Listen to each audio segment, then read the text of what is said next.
I've got a guy who has done tens of millions of dollars in the online space, and he's going to teach us how to do something called tiny challenges. I'm really excited for this as a digital marketer. Tell me about this tiny challenge thing. Like, how did this get born? It's a marketing vehicle where you get to run a challenge like a traditional challenge, but it's done one-on-one. 5 calls over 5 consecutive days, about 45 minutes each. Whoa. That's it.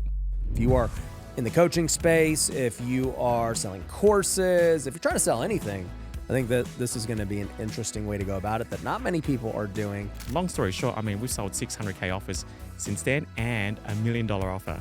Wow. Yeah. What is your $1 million offer? So, I've got Richmond Dinh. What's up? what's up, Ryan? Thanks for having me. Yeah, dude. I'm excited to learn about this. You know, I'm interviewing you, but I'm like, what the heck is a tiny challenge? That's good branding. Oh, dude, it is great branding, isn't it? And the outcome after today is I think you're going to be sold and you're going to want to do something yourself. Yeah. That's what happened to Russell anyway, and even Myron. I love it. So obviously I've had Russell on the podcast. I've had Myron on the podcast. And they all do challenges. They all do these different things, right? So before we get into what a tiny challenge actually is, like, what's your background for those who don't know? Yeah, I came from optometrist background, the health industry. And I'm 42 now, so I was testing eyes one or two for 10 years. Yep. You're Asian, so you still look young. Yep. Well, yeah, exactly. You know how it is. Yeah. Yep. Yep. And so that was my background, in health industry. And so I was in a job that I didn't love, but really, I don't think anyone wants to become an optometrist when they grow up. You know, I mean, who wants to become a dentist optometrist? I mean, I guess it's rare that you actually want to become that. Yeah. But yeah, the culture is. You got to go to school, get a good job. Yeah, live that life. And so I wanted to get out, but I just didn't know what I wanted to do. And so I just went on this mission of searching. And you search by getting a life coach, by going to personal development, by reading books and saying, what else is out there for me? And then I fell in the whole coaching space. That's how it started 8 years ago. 8 years ago? Yeah. Okay, so 2017? Yeah. Okay. You got it. So did you just attend one of Russell's events or what happened? No, Tony Robbins was a catalyst for all of that happening. Okay. Yeah. I didn't know Russell until probably 2 years in because he was affiliated with Tony Robbins, and that's how Expert Secrets got launched. And I was like, who's this Russell guy? And so I discovered Russell about 2020. Oh, wow. Yeah. Yeah, I actually just had Dean Graziosi in here. And so he was talking about everything they're doing in, Tony Robbins' world. And I mean, they've both been in it for like 30, 40 years in this space. So that's crazy. But I first got acquainted with Russell. Well, not acquainted. I didn't know him, but I first heard of him at 10X in 2018 when I was here. Yes. And he had his famous pitch that did like $3 million. Yeah. So I was one of the guys, and I was like, I don't even know what I just bought. That was great. It was such a good pitch. It was such a good pitch. Yeah, we sold 600K offers since then and $1 million offer. Wow. Yeah. All in. And it's been insane. What is your $1 million offer? Yeah. When is this podcast getting released? I don't know, a couple weeks. Good. Okay. So this is, You're like, I want to be a coach. I'm listening to Tony about being maybe a life coach. Yep. That's it. That's how it started. Yeah. So first 2 years, I didn't know what I was doing. Didn't know how to do content. Didn't even have social media. Didn't have Facebook. But I still made $500,000 in the first 2 years as a life coach, posting organic content 3 times a week. Whoa. On Facebook? On Facebook. And because I was still transitioning out of optometry, I was, What is a life coach? I've never even really thought about this. Oh, there's 100 ways to explain it. Yeah, like what is a life? I mean? Is it a therapist? Like, what do they do? It's just okay. This is my definition. Well, I'm not a life coach anymore. I help. I basically help life coaches. This is what they say. Any problem you have right now that's going on in your life, then we can help you solve it. And so it's like a therapist. The only difference is a therapist looks back at your past. A life coach allows you to look towards your future and tells you your next steps. So we don't really hang on to the past. Now, do most life coaches just kind of focus on one specific problem or niche? Is that how it goes down? Well, they should, but they don't. Yeah, they're like, I can solve anything. Yeah, exactly. I can do marriage. I can do health, weight, whatever, everything. Yeah, exactly. They should, but they don't. Yeah. Got it. Did you have any specific niche that you worked on? No. That's you didn't. But then that's why people were so surprised on how I was actually getting clients, because my clients were a range of business owners, marriage problems, confidence in their corporate career and themselves, getting a promotion at a company. It ranged from anything and everything. Yeah, I just that was the thing when I started. Got it. So at what point did it transition into being really successful? during COVID actually. So people were like, well, how are you getting clients as a life coach, and how are you doing it without ads, and how are you doing it just posting 3 times a week? And I was just doing it unconsciously, but when I started, it was all about building relationships and like genuine relationships, and just posting my life and what I'm doing, and like just marketing that way. I guess I became my own attractive character without knowing what Russell was and all that kind of stuff. And people just want to be like people they want to aspire to be, like they want to be around people they like. Yeah. Yeah. So how long did you do life coaching before you transition into, I guess, now 2 years. like teaching life coaches how to market? Yeah. 2 years. And now we have a training company as well. We, teach an NLP component and certify them too. Got it. Yeah. So you're certifying life coaches now too? Yeah. We run an NLP department. Okay, got it. And then tell me about this tiny challenge thing. Like, how did this get born? So to market yourself as a beginner coach, whether you're a life coach, mindset coach, sales coach, whatever it is you are, you can use webinars, you can use group challenges, you can use podcasts, you can use events, workshops, all that kind of stuff. So many vehicles to get clients online. And the problem with those vehicles, especially when you're starting, is that, well, when you're starting, you don't even know your message, you don't know your offer, you don't know your niche, imposters kicking in, all those things to happen, and you don't have a list. And marketing an event is really overwhelming. Who's going to show up? How do I get people to show up? And so a tiny challenge is a marketing vehicle where you get to run a challenge, like a traditional challenge, but it's done one-on-one with you and another person. And that's it. One-on-one with you and another person, 5 calls over 5 consecutive days, about 45 minutes each. Whoa. That's it. Yeah. That's a lot of one-on-one sessions. It is. And remember, for the beginner, it removes all the overwhelm because you don't have to launch it. There's no start date. You can do it anytime. You don't have to worry about the tech. You don't have to worry about learning how to speak one-to-many. You don't have to learn how to sell one-to-many. There's no problem about filling up a room. You can have an extremely small list, but the reciprocity is so high that it converts like crazy. Like our students are converting 6, 7, 8, up to 9 out of the first 10 tiny challenges. And so if they were just running one a week and they got a $3,000 offer, and they did it 4 or 5 times a month, they could be making $10,000, $15,000 a month pretty easily from scratch. Yeah. So explain to me how it works. Like, it's 45-minute sessions. Do they pay anything for this? It can be free or it can be paid, but it's like a challenge can be free or paid. A webinar can be free or paid. A workshop can be free or paid. If you're starting out and you don't really have a brand, then I'd suggest do the free version. Yeah. Or just refundable $97, right? Get it back at the end of the 5 days. Okay. And during the 5 days, like, what are you going on? Yeah, you think of a specific outcome that, that's going to be a marketing hook or the angle. And then kind of like any challenge or masterclass or webinar, it's the same principle, but it's just done one-on-one. It removes all the stress and all the friction. Okay, so why 5 days? Yes, that's a lot. It's a good question. Like, why 5 over 3 or 4? Because in a tiny challenge, you do accountability, which means that every day you give homework and you need to hold them accountable to the homework. So they need to complete the homework every single day. And so they get this thing called progress. And people, when they appreciate progress, that's when they make a buying decision. It's like, wow, this is actually working.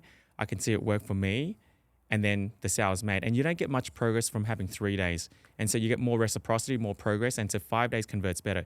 You're better off doing 1 5-day than 2 3 days. It'll convert better. And do they have to be 5 consecutive days? Ideally, but the flexibility in a tiny challenge, I mean, if the schedules don't line up, you could do those 5 calls over a period of 7 8 days. But the sooner you compress it, the better. And then obviously, I guess at what point do you make the offer? Yeah, on call 4 or 5. Got it. Yeah. So you've given a lot of reciprocity. Tons. It's crazy. Like a lot of times on call 3, they ask you, what's your offer? Because I've heard enough. I want to work with you long term. It's insane. Yeah. Yeah. You know what's funny is I do this maybe like 2 or 3 times a year.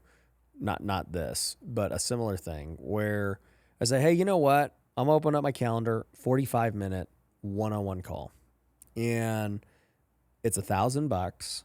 And it always just like, I only hold it for 24 hours. I'm like, it's 24 hours. Whoever signs up, you literally book on my calendar the next 2 weeks and we'll fill the slots. And, I don't do it to like make front end money. I do it because it like finds really valuable people who could potentially be one-on-one people and everything else. Because like all of our normal programs are not one-on-one with me. Everything is with my team, with groups, they get one-on-one help, just not with me. Yeah. You know, and like we give them leads, we give them softwares and all this great stuff. But to work with me, it's 6 figures. And that's for the full year of just everything we're doing. And so like, surprisingly, that one call a lot of times gets the deal done.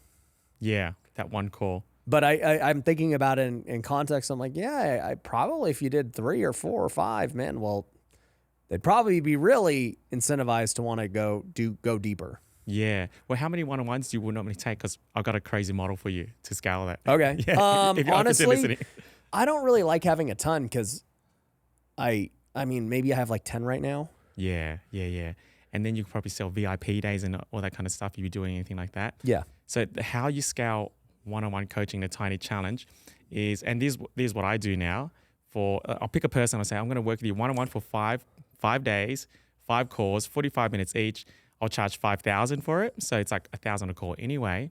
But here's the thing. I sell shadow seats, meaning that I say, look, I'm going to coach you 5 calls, $5,000, super cheap. We're going to do one specific outcome on the caveat that you allow me to have people sit in the same Zoom room and watch me coach you one-on-one to help you get that transformation. And at the end of that, I'll break down into the room what I did, and then I'll allow them to ask questions. So they're going to get the benefit of seeing me coach one-on-one, and then they can apply it to their business. And so the last time we had 100 shadow seats, and then when you do your pitch. Do you charge anything for those, or those are free? Yeah, $97, yeah. Oh, okay, got it. And then when you do your pitch, you're pitching to 100 people, not just one. Yeah. And so if you're going to pitch like a high ticket, you can do that. We sold a $25K off the back of that. And that was like extremely effective on how to scale one-on-one coaching. Oh, that's interesting. Yeah, it's weird because each one-on-one guy or girl has totally different problems. So it's like I don't pitch. There's no qualifier. Like I'm not going to pitch like just, you should work one-on-one with me. It's like always, yeah, I think, honestly, you're good. Like, I don't have anything to sell you. And then sometimes it's like, no, you really should be in our 1,000 a month or 2,500 a month thing. Like you're trying to do real estate. This is great. Oh, you want to, do this? Well, yeah, we're going to have to work one-on-one based on where your current business is at. And I don't take anyone that's not making at least 7 figures already for that because it just doesn't make sense. But, yeah, that's interesting to sell seats to people watching. Yeah, like imagine Russell's like, hey, I'm gonna help this person build out the perfect webinar, 5 calls over 5 days, and if you want to come in and same Zoom room and watch me do this, you can watch for $200, $500. It'll be like super valuable because you actually see how Russell thinks, the questions he asks, how it breaks down an offer, how it transitions to the close, and how it does a stack for that person. And you're like, if you're in the same niche, like you can get so much value, and you don't have to pay $100,000 or $50,000. Yeah. But then the pitch goes to everyone. So what do you do to qualify to make sure you're getting the right person? Well, number one, charging qualifies, and the price you charge. But the people are coachable or not. You got to pick someone that's likable if you're going to allow that to happen. But usually the price point is the filter, and then you can go from there. When you do a one-on-one challenge, if you're charging for it, obviously I know you wouldn't take on a 100K client or a 6-figure client if you didn't like them, or for sure. Yeah. So you guys decide if you actually like them after. Well, isn't it true? Like, no, it is true. It is true. Otherwise, it's not worth the money all the time. It's just yeah, that makes sense. Okay, so but it is an interesting way too, even to just get people for like not one-on-one, right? I mean, like I just think about how we teach. Wholesaling and stuff over a 3-day period or a 5-day period. And it's like, yeah, I mean, people watch together, but like, yeah, I guess if you're teaching one person one-on-one, it's just a different way to do a challenge. It is, because I really believe the future of marketing is a demonstration of competency. Right. Because anyone can do a slick sales. Yeah, you got your webinar and your slides. And you memorize. Can you teach somebody with feedback? Exactly. And when because everyone's now jaded, everyone's skeptical. This is just a choreograph, sales event or funnel, whatever it is. But when they see you coach someone one-on-one, they're like, wow, this person's really good at what they do. I need that. Yeah. Yeah. And that's why it sells so well, because you're demonstrating competency. Do you think that slideshows and stuff go away? Now the market grows so big, I thought about that. We all know, like, people in the industry, how they don't really have a good reputation, but how are they still around? Because so many people flood the markets, like even in real estate. Like, real estate is such a big market, but it's just growing. It's just growing. The population grows every year, and you know what I mean? So I don't know if it'll go away from that point of view, because, the market outgrows it. Yeah, that makes sense. How big do you think the market is for what you're selling? With Tiny Challenges. Yeah. It's crazy. I don't know if you know Rick Carruth. Ricky Carruth, yep. Yeah. So I met him at Myron's Mastermind. I forgot. He texted me last week. He said, we need to talk this week. I wonder if it was about this. It's about this. I gave him my book. Okay. He texted me a day after I finished reading it, ran his first Tiny Challenge, 1-on-1. Yeah. I'm sending him a picture send right a message. He'll be like, what? Sent me a voice clip only a couple of days ago. His first one sold a 25K offer. Yeah. Fair. That's good. That's what, for him, I wouldn't charge anything less. Yeah. He did his second one and sold his first 100K offer. Wow. His first one off the back of the Tiny Challenge. He just messaged me saying, thank you so much. Yeah. And because he never sold a 100K offer before. Yeah. Yeah. And that was that. So it works in real estate. This is where I think it's the biggest opportunity is the PT space, because you came from an athletic background. Yep. So personal trainers, their business model is give a free 30-minute session. Yep. And if you like it, then you might buy 10 sessions or whatever it is for $600. Imagine, like, they'll have to give away 10 sessions to get one client, right? A $600 client. Right. Imagine that personal trainer did a 5-day one-on-one challenge with you over 5 days, 30 minutes each. And at the end of it, they'll know everything about you, your fears, frustrations, what have you tried, where have you failed, what are you willing to do, what you're not willing to do, your goals, everything like that. The reciprocity will be so high. You got huge amounts of progress over 5 days, because you don't get progress from one personal training session. Yeah. They just do that twice a week, and they can sell a $2,000 program at the end of it. Easy. Yeah. No, I agree. I wonder if it's the trust thing or I wonder if it's the reciprocity more than the trust. Because, like, I would just feel, dude, if I just did 5 sessions with it, like, I have to buy. Reciprocity works. For sure. Yeah. I'd feel guilty not buying the thing, having worked with somebody for 5 days straight. Exactly. Especially, like, that's the key. Like, but it's easy to get out of it in a group setting. Way easier. And so the commitment level for someone actually jumping in to a one-on-one challenge, they're already pre-committed, because they know, they know that they can't be lazy. They know they can't slack off. They can't just turn up on a Zoom call and have their camera off. They have to do the work, because it's one-on-one. And so the commitment level is a lot higher, and that's why the close rate is a lot higher too.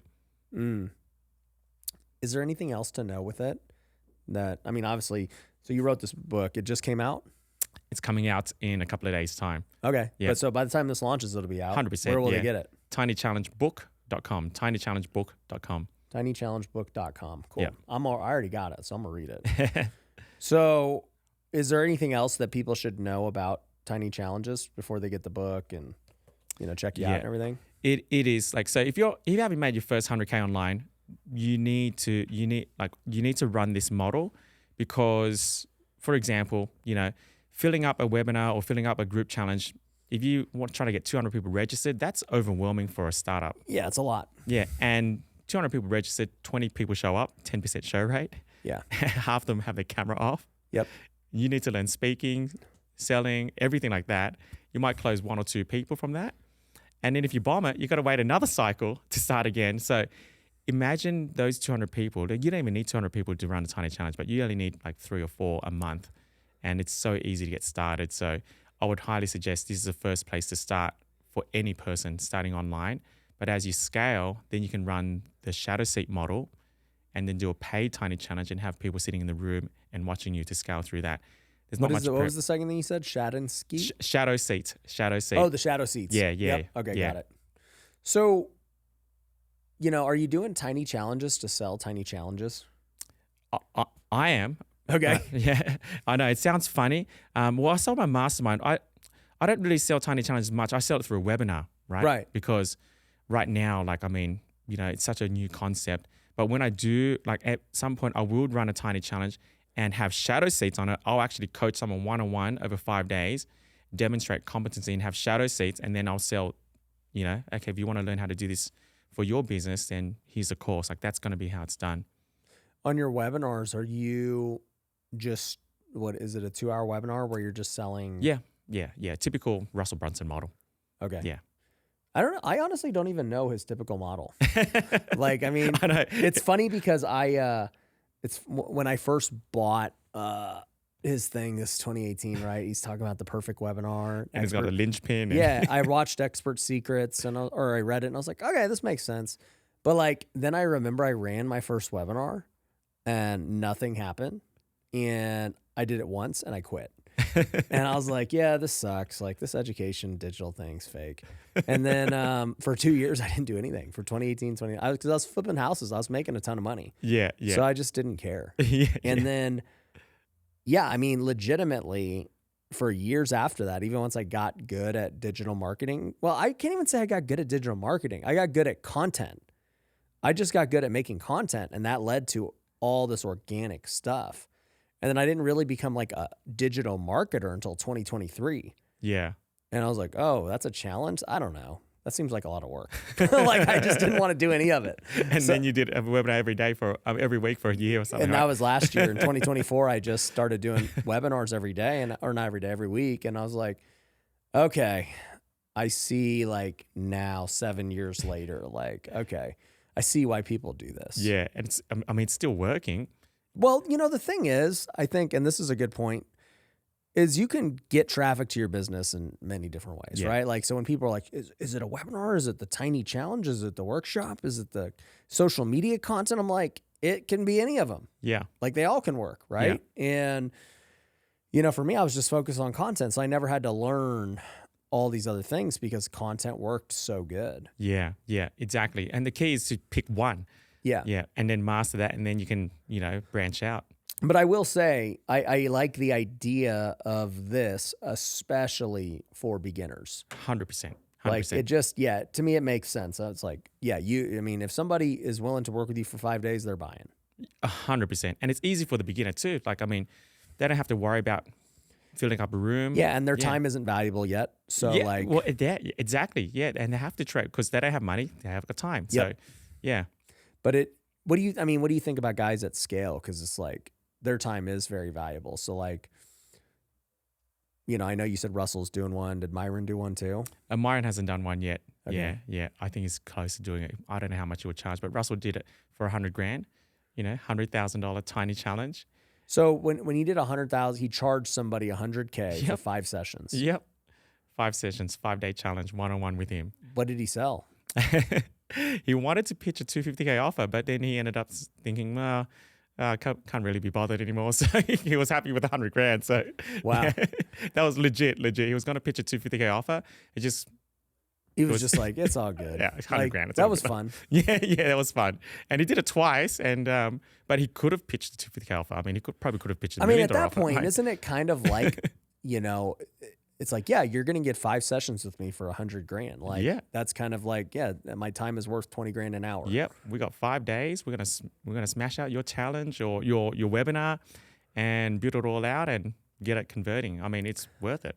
Yeah, I just hired somebody to do our events, and it's $100K, an event consultant, and it's $100K, and it's more than 5 sessions. It's about, I want to say 12-ish sessions. Yeah. But no, it's like, that's what it is. Yeah. And people love challenges though. Like if you're going to give, say, 12 sessions or 5 sessions over 5 months or over 5 weeks, and you can do it over 5 days in a format of a challenge and it's framed like a challenge, people are like, oh, wow, I can do that. All I got to do is block off this week, get my mindset right for a challenge. I've got accountability. I've got progress. I've got homework. I've got things I need to do, and I'll just have it done in a week. And so you can promise the same outcome for the same price in a much shorter amount of time. It just compresses time. We're talking about Myron, it's not about how much time you give them. People just want the result faster. Yeah. Yeah. And that's why I think too, like, this is why I like webinars now and challenges now, even though I never did them really too much before. It's because it's like, if I can get them to understand how this business works quick, that's the goal. Because it's like, they could go on YouTube and like watch my stuff and search and find and watch endless amounts of content. It's all there, but it's like, dude, if I'm like, hey, these 3 days, just give me a few hours each day and we're going to knock this out. You're going to know everything you need to know about flipping and wholesaling. It's like, all right, that's way easier to do than searching endlessly. Exactly. And they know the immediate next step. Yeah. But to your point, like there's so much great content out there for free, but they just don't know how to organize it. And then you pay for Well, they get organization. analysis paralysis. Yeah. Yeah. I mean, when you have too much information, it's bad. Yeah. 100%. Yeah. You know what? One of my favorite quotes is from a pastor. His name's Craig Rochelle. He says that limitation is what fuels innovation. So when we choose to like add limitations to what we do, then it allows us to start thinking differently and how creative. So it's like, I'm thinking about this and I'm like, all right, you're saying one-on-one. And I'm like, okay, like how do you scale one-on-one as a challenge? That's crazy. But it's like, oh, well, we got the shadow seat thing. It's like, oh yeah, that's an innovation. Exactly. Yeah. Like that's a good idea because now the one-on-one guy is still getting everything they need. Now, granted, their business and stuff isn't private anymore, but like everyone else is getting to see that. And yeah, I just think about it all. Like even for me, over the years, it was always like, hey, just let them watch content. They'll come whenever they come. But now I'm like, no, if they come in today, how do we get them ready to go within a week? That's the limitation I'm forcing. I'm like, I want them to know everything about what we do within a week. Okay, so how do we just do that? And it's like, you're now asking yourself more difficult questions. I love that. And that's how Tiny Challenge was born. It's like, how do we help someone make money fast online with the least amount of skill required? Because without them having to learn tech or speaking or one-to-many or anything else, and with the least amount of friction. Yeah, that makes sense. So, I mean, obviously you have a mastermind. You've been in masterminds. You're in Russell's and Myron's and all these guys. What have you learned from each of these guys? I mean, I'm friends with all of them. They've all been on the show. We've hung out. So, like, what has been some takeaways? I just joined Myron's 350K mastermind. Whoa. Yeah.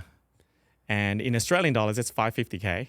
Wow. Yeah, and it's not like we're so you're that's his private jet one, right? Yeah, that's a private jet one. But outside, it's a private jet, but you get a VIP day and other stuff with that. Yeah, no, I know. He was telling me about it on the show. He's like, I wanted to figure out the way to fly private. He's like, I don't fly public no more or whatever. Yeah. I was like, okay. So you started a mastermind and got people to buy it. All right. His Anyway offer is so good. I mean, the private jet came from an Anyway offer. He calls it an Anyway offer. Yep. Now, so you asked the question of, biggest lesson. When I dropped that, which was like by far the most I had invested, because Brussels is 50K for his inner circle and he's got 150K for his Atlas. And so the transformation. You're in that too? No, decided not to go Atlas because, you just dropped 350. Yeah.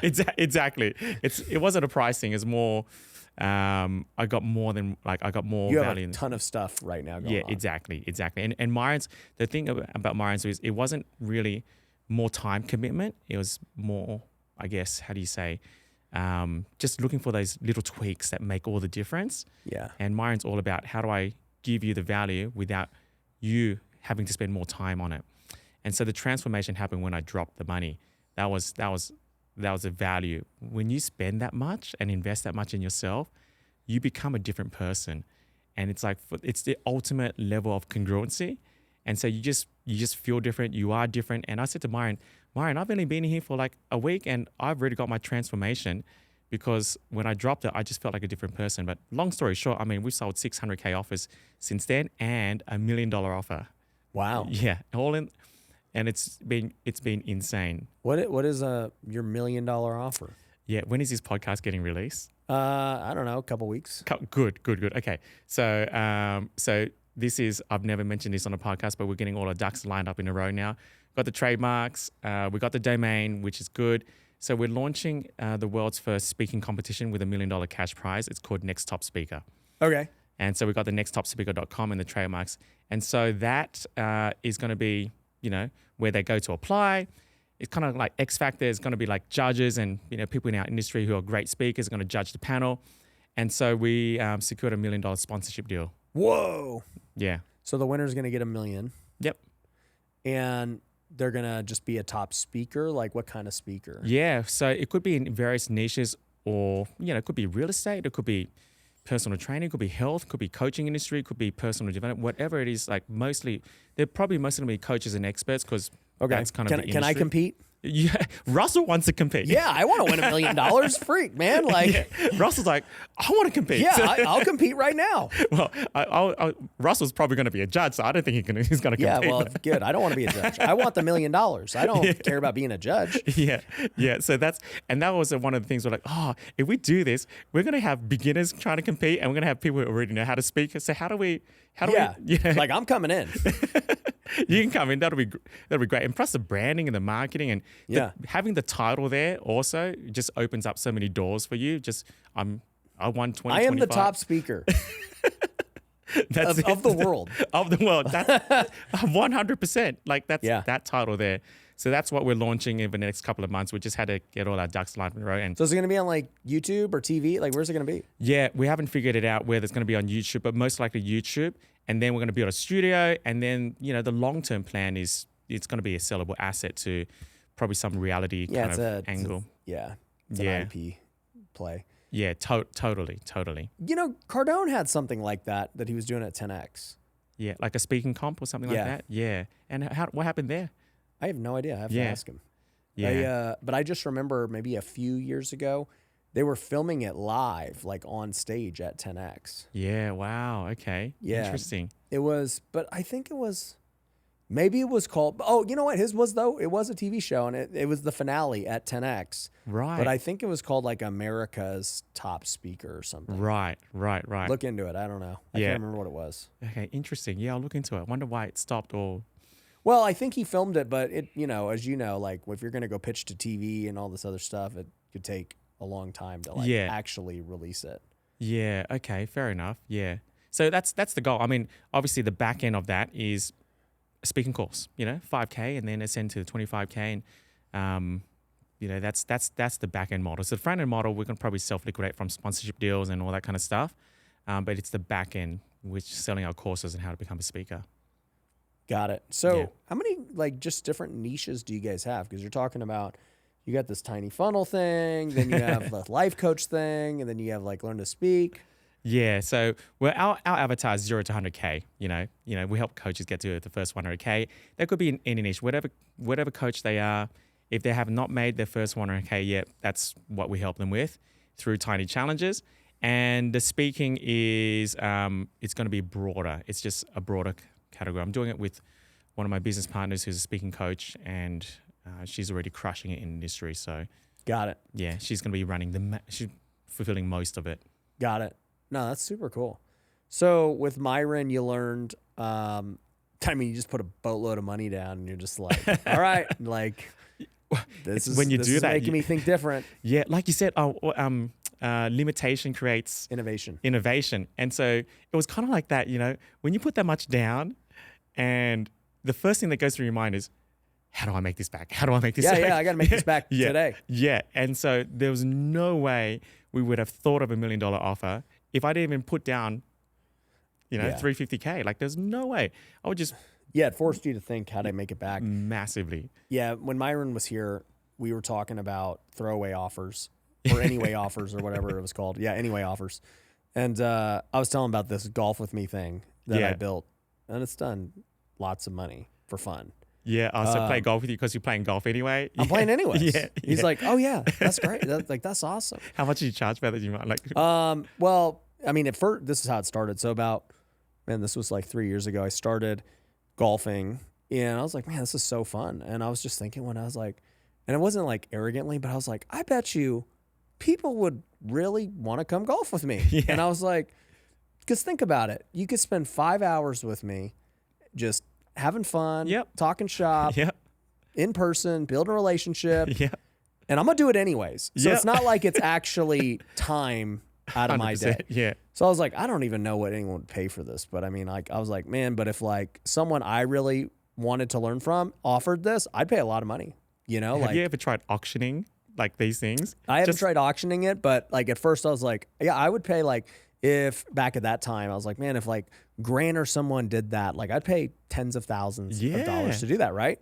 And a lot of people would pay at those guys' levels like 100,000 plus, right? Imagine playing golf with Trump. Like, yeah, dude. Like I would pay a lot of money to golf with Trump, right? Yeah, like I mean, wow. So I was like, I don't know. Let's just test the waters, because whenever you're going to test something, I'm just like, I'd rather start low and just go up, because it sucks if you can't really go up and then drop. That looks bad. So I was like, I'm going to do like 2,000. Yeah. So I did 2,000. You would have got hundreds of applications. There was no app. It was just buy. So I just did one Instagram story. I was like, I don't know. I'm doing this thing. You guys can just buy it right here. It's $2,000. I kid you not. I sold like 30 of them in one store. I was like, oh, from one story. Yeah. I was like, dang, dude, there's a lot of people who want to do this. So like, did you have 30 rounds? Yeah, dude, my calendar was booked. Wow. So I had to raise the price because it was too cheap. And today it's like 10K. Yeah. And which is still, in my opinion, a great deal. And just two people, or you have round 4? Yeah, so they can bring them and another person, so them and a partner or whatever. I'll bring me and one other guy. And one thing that I started doing now that is actually like super valuable is I now bring my camera guy too. Yeah. So my camera guy comes, he films all the behind the scenes and stuff. So we always get good clips and all this stuff. I saw the stuff you did with Myron on the course. Yeah, like me and Myron do it. Such great content. Yeah. Anyway, like I said, anyway, content. Like we were gonna do that anyways. Yeah. And so I don't ever promote that offer because I don't know, it's just not super like scalable. Yeah. And it's just fun. Yeah. But I mean, for all your golf and everything. Like if anyone wants it, hit me up. Actually, I think the domain is golfwithryan.com. golfwithryan.com. But like that's we were talking about that though, because so the reason that also started was I joined a country club and it was $100,000 initiation. Yeah. And I was like, how do I make it back? I'm gonna join regardless, but man, I'd really like to not pay this. Yeah. So then I did a little golf mastermind, 10 people, $10,000 a piece. And we played for a couple of days. It was awesome. So full good. days event. How Like good it is was that? great. Everybody loved it. Yeah. I was like, I just joined this club for free. This was great. So good. And you had fun. You loved it. Oh, we loved it. Yeah. So, but to your point, right? When you force yourself to like do something different and new, you're like, as entrepreneurs, how do we got to make it work? Got to make it work. It's just the mindset. Like, how do I make this work? How do I make this work? Yeah. You see people do that too with cars, and I mean, Myron's doing it with the plane. Yeah. It's such a smart offer. Like, I mean, now we're doing anyway offers too. Like, part of my 100K offer is the one thing that stopped me from doing 100K offers was the story that I had to give more one-on-one time. And then Myron got me out of that. So there's no one-on-one coaching, but it's more anyway. So when I travel, like, for FHL, brought 2 of my 100K students with me. We traveled together. And so, because I'm from Australia, it's 14 hours. Yeah. And so they get 14 hours with me on the plane anyway. But that's more than, like, if they get 1 hour a week or for 50 weeks, it's 50 hours. 14 hours there, 14 hours back, plus staying, together for 3 or 4 days. They're getting way more time. Yeah, for sure. That cost me less time or no time. Yeah, you're doing it anyway. Exactly. You live in Australia, but it seems like you're here in the States a lot. For all these. I mean, this is where all this digital marketing stuff is. 90% of our students from America as well in the States. Yeah. Why not move to the States? Everyone asks that. Our kids, that's one thing, but how many kids you got? 3. How old are they? 9, 7, 4. Okay, got it. Kennedy, Regan, Carter. Okay, got it. They're the names. I have 3, 4th on the way. Nice. Yeah. Nice. Boys, girls? Yeah, 2 boys and a girl. I don't know what the 4th's going to be. Keeping a surprise. Yep. Yeah, cool. You have a preference? To me, it's all gravy because I already got one of each, right? Yeah. So like, 2 and 2 would be cool because then like you're proportionate. But I'd also wouldn't mind another boy either. Like I'm good either way. But like I think my optimal preference is 3 boys, 2 girls. Yeah. So we'll see. Yeah. Cool. So either way, like I want to have 5. So like this one is kind of like it's an anyway child. Like this one can be whatever because it's the next one that's going to dictate like me having an opinion. Yeah, that's right. And anyway child, why not? Yep. But actually, you know what? If I had to give you a true preference, I would say a girl. Just because we'd have 2 and 2. Because what I wouldn't want is 4 boys and 1 girl. My mom had 4 boys, and yeah.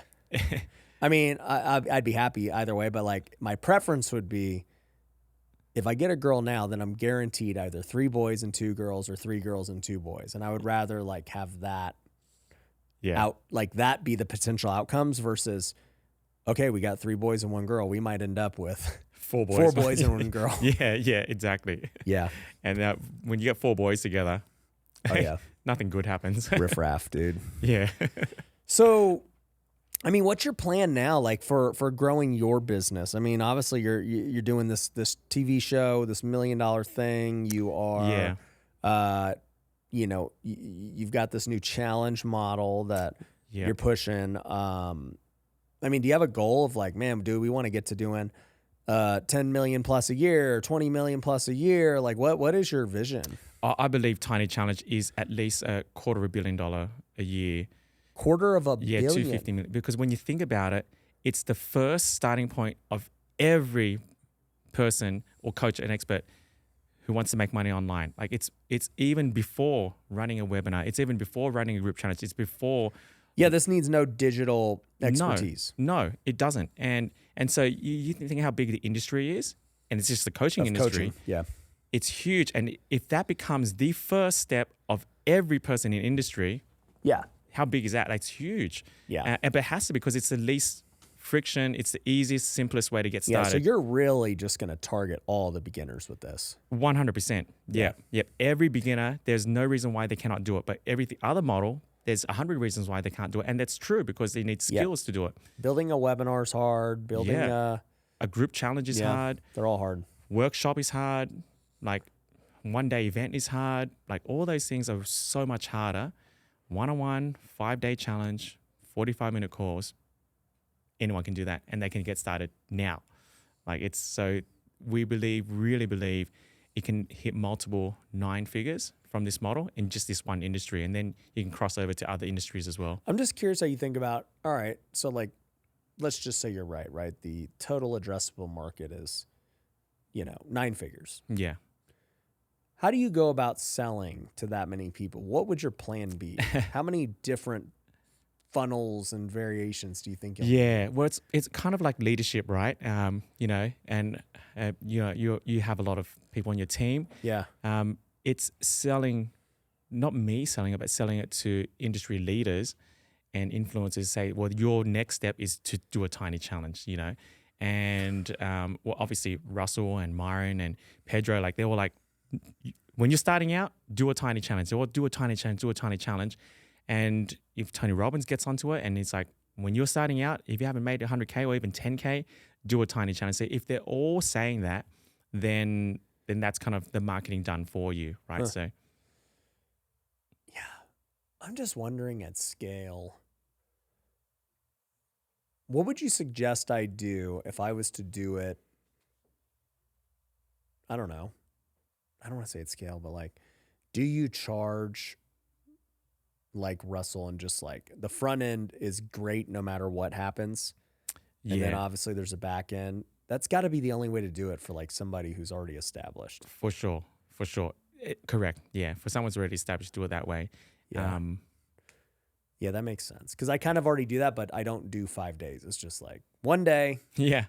This is it. Because you got a personal brand. Yeah. Your personal brand is so strong. And for people who don't have a personal brand, right. You have to build trust and credibility through this next 5 days. Totally. Yeah. And personal branding is where it's at, but it takes time, and you got to do the work, and you've done a lot of work to get to where you are right now. So yeah. So where do you see the coaching space going in general? Like, do you think that it's interesting you ask? Where because as information, I've thought about this a lot. Like, information's becoming less and less valuable. You're right, 100% right. And Russell was talking about this, yesterday actually, about anticipation and where the market's going, particularly with AI. I dare say, if you're a beginner coach, ChatGPT can outcoach you. Yeah. That's the truth. And why would someone buy your $2,000 course when ChatGPT can outcoach you because you're just a beginner? Yeah.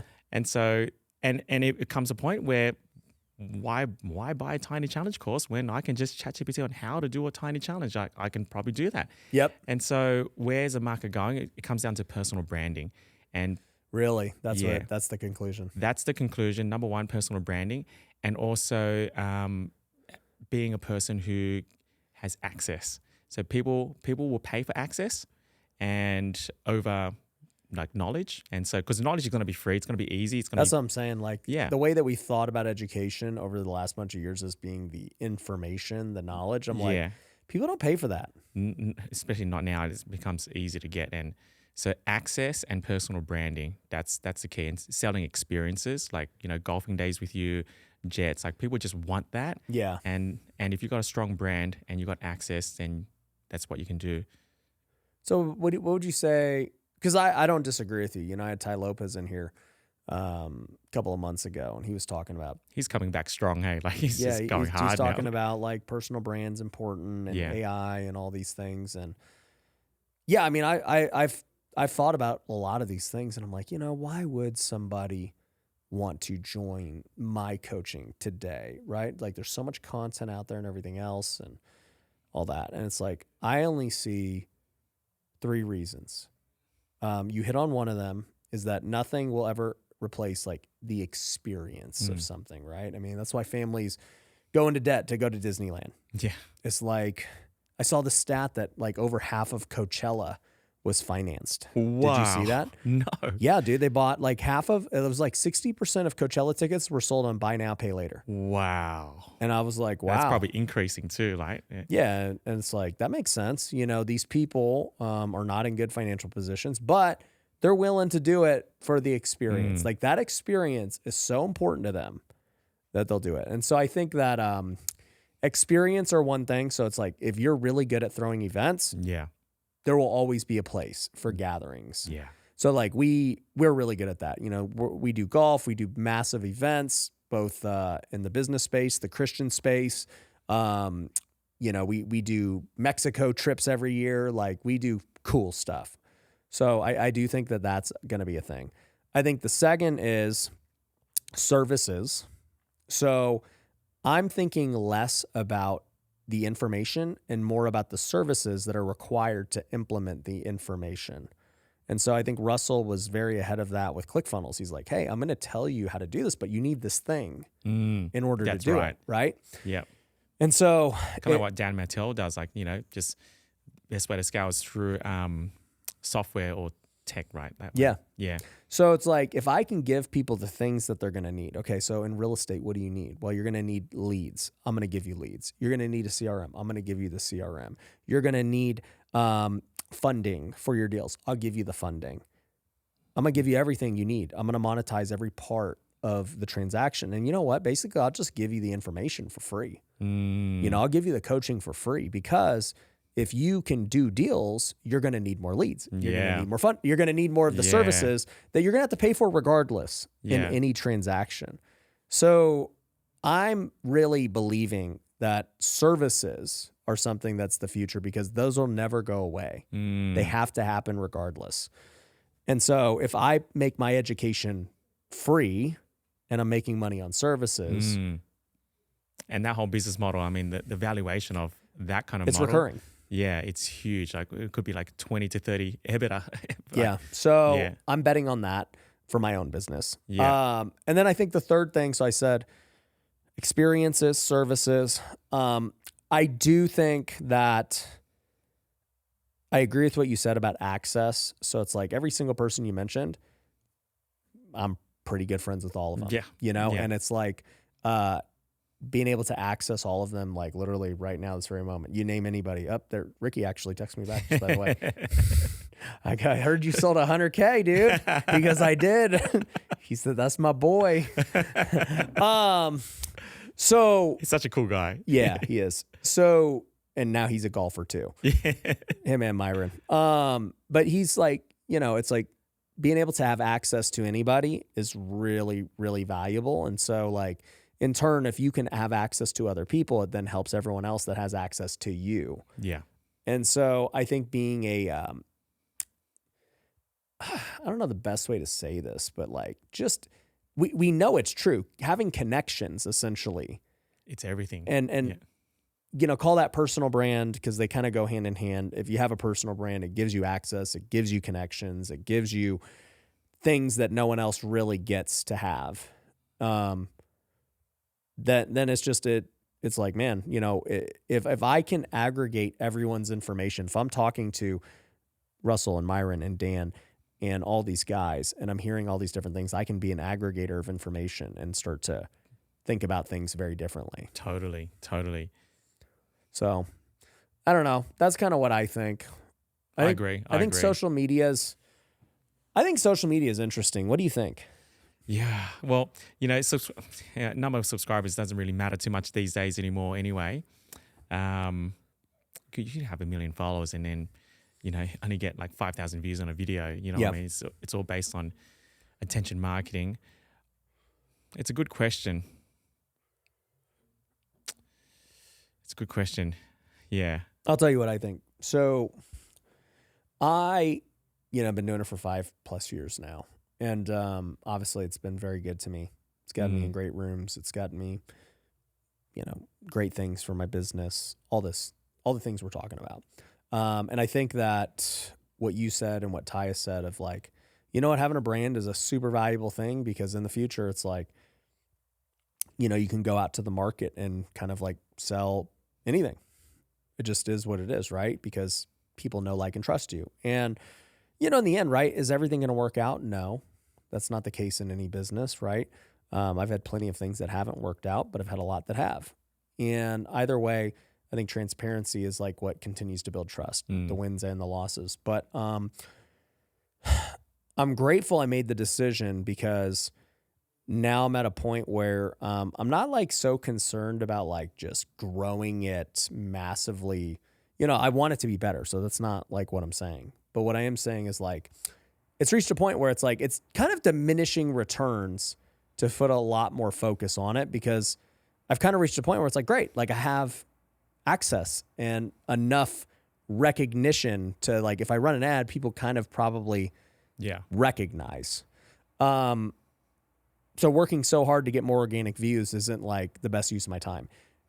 But now I look at like somebody who's just getting started, who's even great, who doesn't have like a big following. And I'm like, man, dude, it is competitive. To try and break through today is so hard compared to 3 years ago.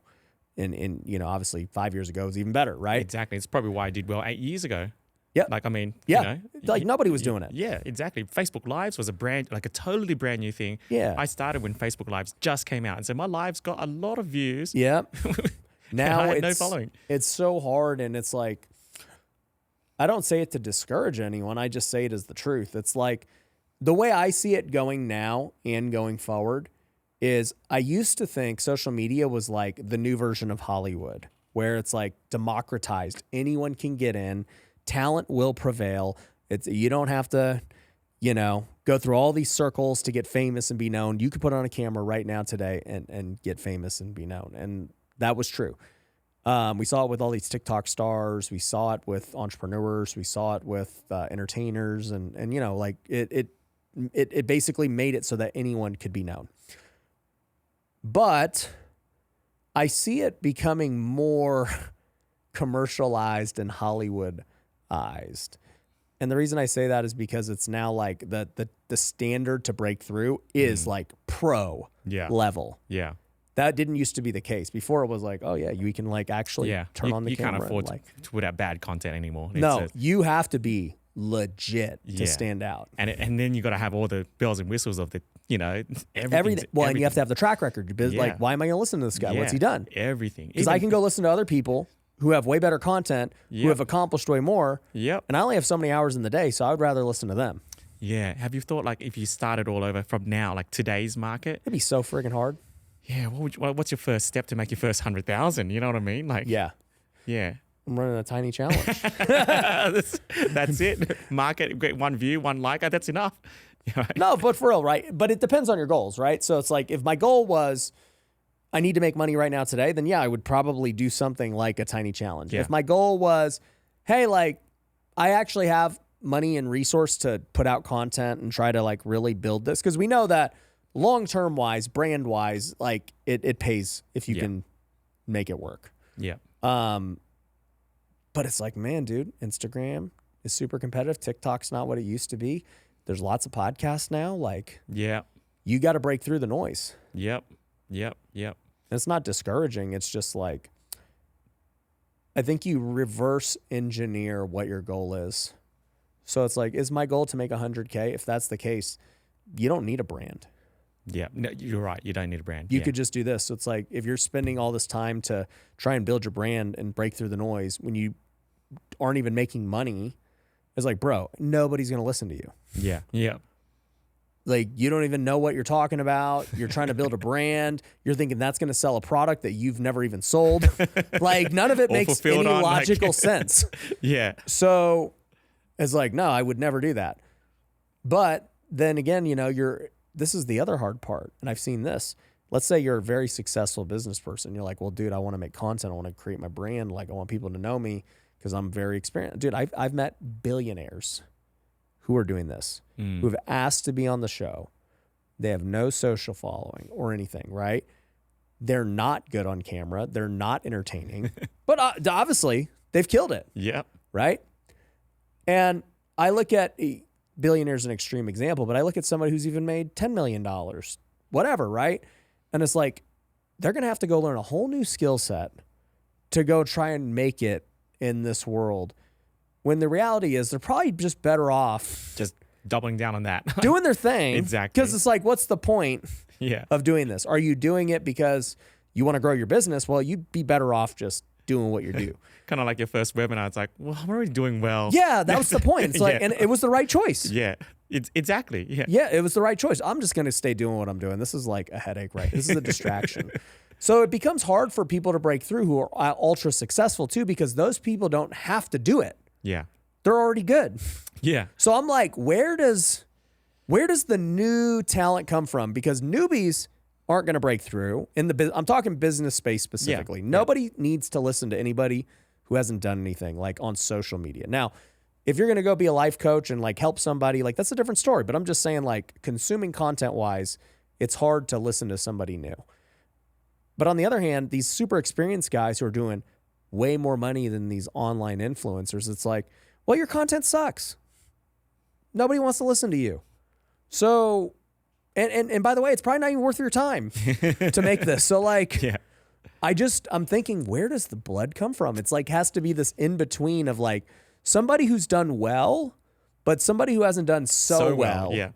That it's like, oh yeah, no, it actually is worth my time. Yeah. It's really interesting. So, it's kind of like the disparity between rich and poor. It's going to be a disparity between like competent and not competent, right? In the space, it's going to stretch really big. Yeah, because I mean, you just see people who are like not making money. They're like, well, I think that, dude, if I had a brand, I'd make money. That's what everyone says. And I'm like, yeah, you would, but you've done nothing to earn having a brand. Like, they need to go back to step number one and become somewhat successful. Right. Like that's and get into that middle ground of that's like, it. Like, if they're doing health or relationship, they just spend the next 2 or 3 years becoming successful or even more successful at that thing. And then you'll be successful as a coach. Like, I mean, that's what I think. Yeah. No one wants to do that though. Like, they just want to take the shortcut. Yeah, I think the path would be, by the way, guys, I get nothing for doing this, just so everyone knows. But like, I think the path would be doing something like this, doing a tiny challenge for those who are listening, doing it just over and over again, whatever the method is, a webinar, a challenge, whatever. You get good fast. Sell a ton of stuff for your business, grow your business resume, work with a lot of clients, get a lot of testimonials, do this for years. And then you look up and it's like, oh yeah, no, I have a 7-figure business. Like, here's what I did. Here's how, and it's like, all right, cool. Like, let's listen to what you did. Like, that's cool. You actually have track record now. Yep. 100%. And that's kind of like what happened when I was a life coach. It's like, well, I did really well. I wasn't even trying to sell it, but I just did really well. And then people were like, how did you do well? So I was in that kind of middle ground, like you said. That's where I think that like most people are. Because even too, here's what I've noticed as well, is a lot of people come in on the middle ground. And I would say that was me too. I was in the middle ground where it was absolutely worth doing social media. I'm not, I wouldn't 100 millionaire or billionaire or anything, right? So it was absolutely worth it. But I've noticed that there's been people who like joined in the middle ground a decade ago. A guy like Patrick Bet-David, for instance. You know, when he first started doing social media 10 years ago, 15 years ago, I mean, he wasn't like all that, you know, like he had just like, I don't even know if he had just started his brokerage or anything, but like he definitely was not like killing it. Yeah. Social media definitely enhanced his ability to go recruit agents, scale it, everything else. Then he has a big, massive exit, you know, a decade later because of social media. Yeah. And it's like, okay, that makes sense. Like, you know, I can see for myself anyways, like a path of like using it to become one of the guys Yeah. Yeah. that, you know, we're talking about. Yeah. And then once you have that and you're a guy like Patrick, where you're now in politics and you're influencing Massively. in those ways now, it's like, Yeah. okay, I could see how this path works. That's where attention's going. Yeah. Yeah. So that's interesting.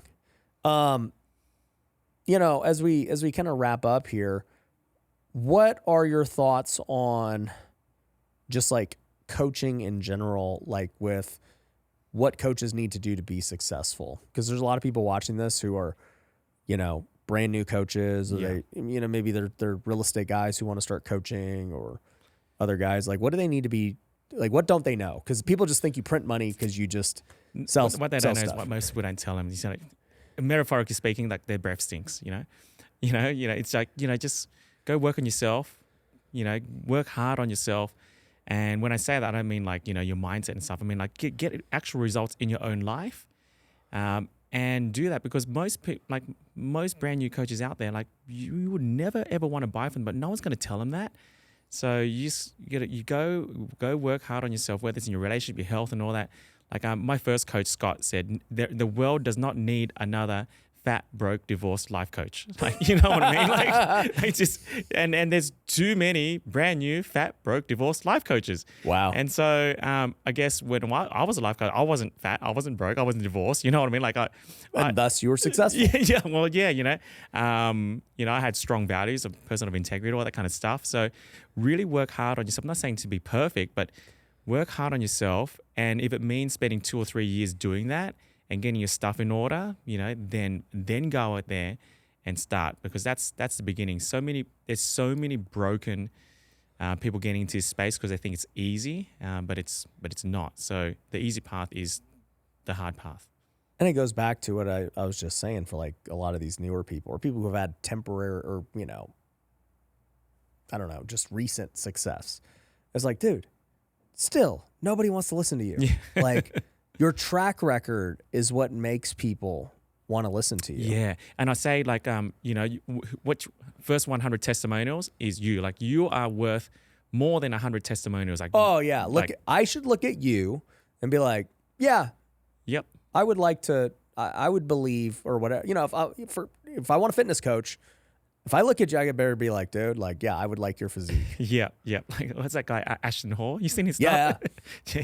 He's killing it. Yeah, he's killing it. That dude is jacked. I would buy whatever he's selling. 100%. Yeah. That Saratoga water. Like, I want to try that now. Like, whatever he's drinking. That'll get me to 10 million followers. I'm down. I'll dunk my head and put a banana on my face. Like, whatever. I don't know if that works. You think that's His skin looks good. I would do it. Who knows? I literally thought that's like a thought in my mind, and this is how people think. Of course, because he's got the result. Yeah, I go, he's putting a banana on his face. I've never heard of that. But his skin looks really good. Like, maybe there's something to it. I haven't Googled why he does that or anything, but like, because he has good results, I would consider. And you haven't seen a testimonial of his. Because No. he is a testimonial, right? Yep. Yeah. And so that's why, work on yourself. Like, you are worth over 100 testimonials, and you become your biggest testimonial, you'll never worry about clients again. Yeah, that makes sense. Yeah. So where can people get access to you, you know, if they want to work with you, learn to do one of these challenges? Where do they go? A Tiny Challenge book is a place to start, like tinychallengebook.com. That's where you can actually get the copy of the book, and that's how you can get started. Otherwise, you can look me up, Richmond Dinh, pretty easy to find. But the first place is just learn this concept, read the book. Learn it, make your first $10,000, $15,000, $20,000, like just and thank me later for it. Like, I mean, you will make money. I mean, so this book easily. is thick. So my guess is, like, whether they buy something else from you or not, they'll have enough to run it. There's a lot in here. There's scripts in there. It's frameworks.